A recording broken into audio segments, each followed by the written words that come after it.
த்ரிஷாம், காலையில் ஒரு சூழல் இருந்தது, கிளைமேட் இருந்தது, மாலையில் மாறிடுச்சு அப்படின்னு சொல்கிறாரு.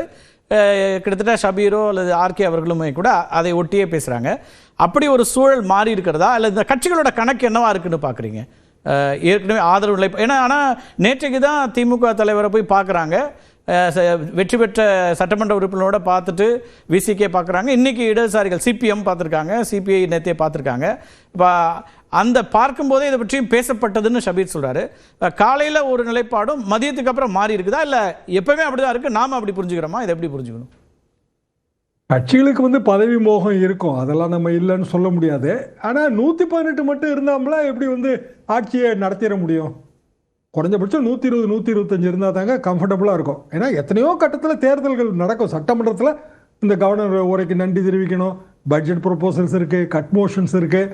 ஒவ்வொரு கட்டத்திலையும் பலவிதமான சங்கடங்கள் அதில் இருக்கும். 118 வச்சாலும் ஆட்சி நடத்த முடியாது. ப்ராக்டிக்கலாக ஆட்சி அமைக்கலாம், நடத்தணும்ல அதுக்கு பிறகு. சரி, ஆனால் ப்ராக்டிக்கலாகவே ஜனங்க எப்படி தீர்ப்பு கொடுத்துருக்குறாங்கன்னு நான் புரிஞ்சுக்கிறேன்னா, ஒரு கவர்மெண்ட்டு அதுக்கு மெஜாரிட்டி தேவையில்லை, 2 வலுவான எதிர்கட்சி. அப்போ அந்த கவர்மெண்ட் எப்படி சர்வைவ் ஆகணும்னா ஃப்ளோர் கோஆர்டினேஷன் மூலமாக சர்வைவ் ஆகணும். ஓகே, இப்போ ஒரு சர்ச்சைக்குரிய விஷயங்கள் வந்தால் எல்லா கட்சிகளோட கருத்தறிந்து செயல்படணும். மன்மோகன் சிங் செயல்பட்டார்ல, விபி சிங் செயல்பட்டார்ல, என்ன மெஜாரிட்டி வச்சிருந்தாரு விபி சிங் 1989? மக்களே அப்படிதான் சார் தீர்ப்பு கொடுத்துருக்காங்க. ஓகே, இல்லைன்னா மக்கள் இவ்வளவு ஓட்டு போட்டுவாங்க, மெஜாரிட்டிக்கு சேர்த்து ஓட்டு போட்டிருப்பாங்கல்ல. சரி, ஜனங்க என்ன விரும்புறாங்க? செக்ஸ் அண்ட் பேலன்ஸ் இருக்கட்டும், விஜய் புதியவர் வரட்டும், ஆனால் அவருக்கான ஒரு செக்காக மற்ற கட்சிகள் இருக்கட்டும், அனுபவம் வாய்ந்த மற்ற கட்சிகள் இருக்கட்டும். இதுதான் மக்களோட தீர்ப்புன்னு அப்படிதான் நான் இதை புரிஞ்சுக்கிறேன்.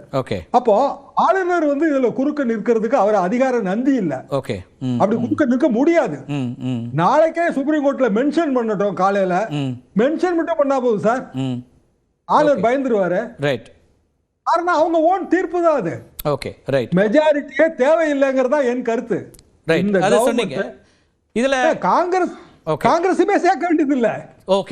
காங்கிரஸே இல்லாம ஒரு மைனாரிட்டி கவர்மெண்ட் அவர் ரன் பண்ணலாம் ஆதரவோட அப்படிங்கிற தாராளமா. எத்தனை உதாரணம் உங்களுக்கு வேணும் ஆல் இந்தியா லெவல்ல? Right, okay. இப்ப இதுல காங்கிரஸோட இந்த நிலைப்பாடு எதிர்பார்க்கப்பட்ட ஒன்றா இருந்ததா? அதை எப்படி பார்க்கலாம்? ஏன்னா அடுத்தடுத்த வாத பிரதிவாதங்கள் அதை வச்சு போகுது. காங்கிரஸ்ல இருந்து அவங்க ஒரு டிஃபென்ஸ்க்கு சில விஷயங்களை குறிப்பிடுறாங்க, பொலிட்டிக்கலா இது ஒரு இந்த கால் எடுக்க வேண்டியிருக்கு, அதுக்கான தேவை இருக்குது. விஜய் மதச்சார்பற்ற கட்சிகளோடு இருக்கணும்னு பார்க்குறாரு, மதவாத சக்திகளை அவர் அவாய்ட் பண்ணியிருக்கிறார், அதனால் நாங்கள் ஆதரிக்கிறோம் அப்படின்னு நிலைப்பாடு எடுக்கிறாங்க. திமுகவுடைய ரியாக்ஷன்ஸையும் பார்த்துருப்பீங்க. இது அடுத்த கட்ட நகர்வாக ஒரு கூட்டணி, இப்போ அவங்க அடுத்து நாடாளுமன்ற தேர்தல் கூட்டணின்னு சொல்கிறாங்க. இப்போ இந்தியா கூட்டணிங்கிறதுல திமுகவை எடுத்துட்டு விஜயை கொண்டு வராங்களா, அல்லது இந்தியா கூட்டணியே இந்திய அளவில் வேறு விதமான ஒரு முகமாக மாறுதா? எப்படி பார்க்கலாம் திரு ஷியாம்? இந்தியா கூட்டணியில் காங்கிரஸை தூக்கிடுவாங்க. காங்கிரஸ்னால என்ன சார் பயன் இருக்கு? பல மாநிலங்களில் காங்கிரஸ் மாநில கட்சிகளோட போட்டி போடுது, சீட்டும் கொடுக்க முடியாது. இப்போ வெஸ்ட் பெங்காலோ கேரளாவோ காங்கிரஸ் அந்த மாநில கட்சிகளோட போட்டி போடுது. அப்போ இந்தியா கூட்டணிங்கிறதே ஒரு இலூஷன்ங்கிறதா முதல்ல இருந்தே என் கருத்து. பிஜேபி எதிர்ப்பு, அதுக்காக இந்தியா கூட்டணி அப்படின்னு சொன்னாங்க. அப்பவும் ராகுல் காந்தி எடுத்த பல முடிவுகள் தவறான முடிவுகள் தான். இன்றைய வரைக்கும் அவர் எடுத்த முடிவுகள் எல்லாமே தவறான முடிவுகள் தான். முதல்ல தேர்தலுக்கு முன்பே இது குவாசி டிவிகே தான் இருந்தது காங்கிரஸ் கட்சி, அப்படிதான் இருந்தது, எல்லாருக்கும் தெரியும். அப்படின்னா காங்கிரஸ் கட்சி உண்மையிலேயே எல்லா விதமான மான அவமானங்கள் எல்லாம் பின்பற்றுறாங்கன்னா ராஜ்யசபா சீட்டை ரிசைன் பண்ணட்டும். டிவிகேல ஆதரவு இருக்குல்ல, 111 சீட்டு வந்துருவாங்கல்ல. இப்போ ஒரு ராஜ்யசபா சீட்டு தானே காங்கிரஸ், ராஜினாமா பண்ணட்டும், டிவிகேட்ட அந்த ஒரு சீட்டை வாங்கி நின்று ஜெயிக்கட்டும். பேசப்பட்ட ஒப்பந்தம் தானே அது, அக்ரிமெண்ட். ஒப்பந்தம் இல்ல, அது பேக்கேஜ். என்ன பேக்கேஜ்னா ஒரு ராஜ்யசபா சீட்டும் 28 எம்எல்ஏ சீட்டும், அப்படிதானே சார் பேக்கேஜ். அப்பவே நம்ம என்ன சொன்னோம், எதுக்கு இவங்களுக்கு ஒரு ராஜ்யசபா சீட் கொடுக்கணும் தானே சொன்னோம். ஆர்கே கூட சொன்னாரு 28 சீட் எதுக்கு கொடுக்கணும்னு சொன்னோம். சரி, கன்னியாகுமரி 3 தவிர வேற எங்க சார் காங்கிரஸ் ஃபேர் பண்ணிருக்கு? நல்லா யோசிச்சு பாருங்க. அது அப்படியே கேரளா பாலிடிக்ஸ். அப்ப கன்னியாகுமரியில 3, மயிலாடுதுறை 1, 4, மேலூர் 1, 5. மேலூரும் மயிலாடுதுறையும் திமுக ஓட்டு இல்லாம ஜெயிச்சிருக்க முடியாது. சரி, காங்கிரஸ்னே நம்ம வச்சுக்கிடுவோம். டிவிகேயோட போட்டி போட்டு 19 இடத்துல காங்கிரஸ் தோத்துருக்கு. 19 இடத்துல காங்கிரஸ் கட்சியின் வேட்பாளர்கள் டிவி கேட்ட வெற்றி வாய்ப்பு இழந்தானே, அவன் மனநிலையை யோசிக்கவே மாட்டாங்களா? அகில இந்திய காங்கிரஸ் அவன் எவ்வளவு ரிஸ்க் எடுத்திருப்பான் அதுல? லார்ஜர் இஷ்யூவை பார்க்கறோம்ன்றாங்க. இங்க என்ன லார்ஜர் இஷ்யூ? காமராஜர் ஆட்சியை, காமராஜருடைய பொற்கால ஆட்சியை, காமராஜர் ஆட்சியை கொண்டு வருது.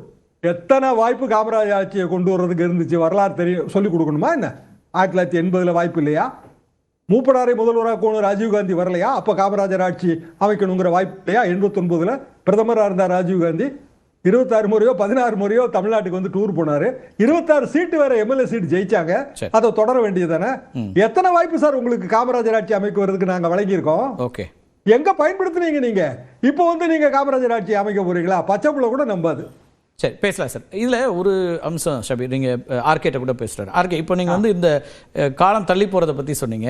விசிகேவோட அந்த ஸ்டேட்மெண்ட் முழுமையாக படித்தேன். 8ஆம் தேதி இடதுசாரி கட்சிகள் அவங்களுடைய செயற்குழு கூட்டத்தை வச்சிருக்கிறாங்க. ஸ்டேட் கமிட்டி மீட்டிங் அதெல்லாம் நடக்கும் போது அதோடு சேர்த்து நாமளும் வைக்கிறோன்றாங்க. ஒரு நாள் தள்ளி போகுது, அவ்வளோதான், அது ரத்தாகலை. அப்போ அதில் நம்ம ஏதாவது சஸ்பெக்ட் பண்ண வேண்டிய தியரி இருக்கா? அவங்க ஏற்கனவே திட்டமிட்டது, அவரே திருமாவளவன் அவர்களே சொல்கிறாரு, இடதுசாரிகளோடு சேர்ந்து பயணிக்கிறது நாங்கள் ஒரு முடிவு எடுத்திருக்கிறோம், முடிவுகளை அதை வச்சு எடுக்கிறோன்றாரு. அதில் என்ன நம்ம வந்து ரொம்ப குயிக்கா நிறைய திங்க் பண்றோமா? ரொம்ப அதுக்காக கேட்கிறேன். உங்களுக்கு இப்போ வந்து திருமாவும் இடதுசாரிகளும் வந்து முதல்வரை 8ஆம் தேதி முதல்வரை சந்தித்தார்கள். சரி, முதல்வர்கிட்ட அவங்க வந்து கன்வே பண்ணிட்டாங்க, நாங்க வந்து சப்போர்ட் பண்ண போறது இல்லை அப்படின்னு கன்வே பண்ணிட்டாங்க. அப்படி பண்ணிட்டாங்களா? பண்ணிட்டாங்க 100% பண்ணிட்டாங்க. ஏன்னா அது என்ன சொன்னாங்கன்னு ஷபீர் சொல்லல, அதனால எனக்கு தெரியல. ஆனா என்ன சொன்னாருன்னு ஓகே, இல்ல இவர் என்ன சொல்றாருன்னா நாங்க சப்போர்ட் பண்ண போறது இல்லன்னு முடிவு எடுத்துட்டாங்கன்னு சொல்றாரு. முடிவு, அதாவது தலைமை முடிவு எடுத்திருக்கிறது. பட் ஆஃப் கோர்ஸ் எக்ஸிக்யூட்டிவ் அந்த கமிட்டி தான் முடிவு பண்ணுவாங்க. ஸ்டேட் கமிட்டில தான் பேசுவாங்க. எங்களுடைய இது தீர்மானம் தான் இருக்குது அப்படின்னு சொல்லியிருக்காங்க. முதல்வர் வந்து அப்படியெல்லாம் நீங்க தடால் புடால்னு பண்ண வேண்டிய அவசியம் கிடையாது, எவ்வளவு காலம் இருக்குது அப்படி ஏதோ சொல்லியிருக்காரு. அவரு கமிட் பண்ணாம தான் பேசியிருக்காரு தான் எனக்கு தெரிகிறது. அதன் பிறகு தான் இவர்களுடைய அழைப்பு எல்லாம் வருகிறது. அப்போ அந்த அதுல இப்போ வந்து திடமா இருக்கிறார்கள். அதாவது இது ஒரு மைனாரிட்டி அரசாங்கம். இந்த மைனாரிட்டி அரசுல வந்து ஒரு பெருசா ஒரு எக்ஸ்பீரியன்ஸ் இருக்கிறது யாருமே கிடையாது, பாரிங் செங்கோட்டையன் மட்டும்தான் அமைச்சரவையில் இருந்த ஒரு நபரா இருக்கிறாரு. அவரை தாண்டி இன்னொருத்தர் கிடையாது. அப்ப எவ்வளவோ இன்னல்கள் சந்திக்கக்கூடிய இந்த பயணத்தில் அவர்கள் இருக்க வேண்டுமா என்றதுதான். அதாவது அவர்கள் ஓவர்வெல்மிங் மெஜாரிட்டி இருக்காரு. செங்கோட்டையனுக்கு எந்த அளவுக்கு அந்த இதுல வந்து காங்கிரஸ் கட்சி ஒரு முடிவு எடுக்குது, நேற்றுக்கே அவங்க எடுத்துட்டாங்க. அப்படி எடுக்கும்போது அவங்க இவர்களோடு பேசியிருக்க மாட்டாங்களா? விசிகேவோடையோ இடதுசாரிகளோடையோ அவங்க பேசியிருக்க மாட்டாங்களா? அல்லது ஏன்னா அவங்க ஒரு லாங் டைம் முடிவு எடுக்கிறாங்க. ஆமா, கூட்டணியாக இந்தியா கூட்டணி அப்படின்னும் அடுத்து வரக்கூடிய உள்ளாட்சி தேர்தல், நாடாளுமன்ற தேர்தல் எல்லாத்தையும் மென்ஷன் பண்றாங்க. இல்ல, அது கிடையாது. ஒன்னு இதுல இதுதானுங்க காங்கிரஸ் இருக்கிற பெரிய பிரச்சனை என்னன்னு பாத்தீங்கன்னா, ஈகோனுடைய பேசிஸில் எடுக்கப்பட்ட முடிவு தான் இது. அதான் பிரச்சனை. யாருடைய ஈகோ? ராகுல் காந்தியினுடைய ஈகோ, பிரவீன் சக்கரவர்த்தியினுடைய ஈகோ, மாணிக்கம் தாக்கூரனுடைய ஈகோ. அந்த கட்சியினுடைய நன்மைக்குன்னு ஒரு முடிவு எடுத்து அதையே சார் நீங்க ஈகோ எங்க என்ன இந்த கட்சியோட முடிவு? அவங்க சொன்னாங்களே இத்தனை ஆண்டுகளுக்கு பிறகு ஆட்சி பொறுப்புக்கு வரதுக்கு ஒரு வாய்ப்பு இருக்குது, அதிகாரத்துல பங்களிக்கிறதுக்கான ஒரு வாய்ப்பு இருக்கு. இன்னைக்கு இந்தியா முழுக்க இருக்கக்கூடிய சூழல்ல இப்ப இப்படியான ஒரு முடிவு எடுக்கிறது கட்சிக்கு நல்லதுங்கிறது தானே அவங்களுடைய. இப்பதானே கேரளா ஆட்சியில் வந்திருக்கீங்க, கேரளா ஆட்சியில் இருக்கீங்க, கர்நாடகா ஆட்சியில் இருக்கீங்க, தெலுங்கானா ஆட்சியில் இருக்கீங்க. இதுக்கு மேல உங்களுக்கு என்ன வேணும்? சவுத் பூரா நீங்க தான் கண்ட்ரோல் பண்றீங்க. இப்போ 3 ஸ்டேட்டை கண்ட்ரோல் பண்றீங்க. இப்ப ஒருவேளை அவங்க சொல்றது, இப்ப நீங்க வந்து மதவாத கட்சிகளை தவிர்த்துட்டு விஜய் வராருன்னா அதை ஆதரிக்க வேண்டிய இடம் நமக்கு இருக்குங்கிறாங்க. ஐயா, இது புதுசா இருக்கு. ஸ்டேட்மெண்ட்ல சொல்றாங்க சார். ஸ்டேட்மெண்ட்ல அதான் சொல்றேன். இது முழுக்க வந்து ஈகோ தான். கிரீஷ் சோடன்கர் அதுல வந்து இன்னொரு நபர். அதாவது திமுக காங்கிரஸ்க்கு எதிரே எந்த அளவுக்கு பிரச்சனையை வளர்க்க முடியுமோ அந்த அளவுக்கு வளர்த்து விட்டு போனா ஒரு கட்சிக்காக பேசுறத நீங்க அவங்க கட்சிக்கு அவங்க பேசுறதுங்கிறது ஒரு இயல்பான இல்லையா? இல்ல, இந்த பக்கம் 2 பேர் பேசிட்டு இருக்காங்க. மல்லிகார்ஜுன் கார்கே ஒருத்தர் பேசுறாரு. அவர் யாரு? கட்சியினுடைய தலைவர்.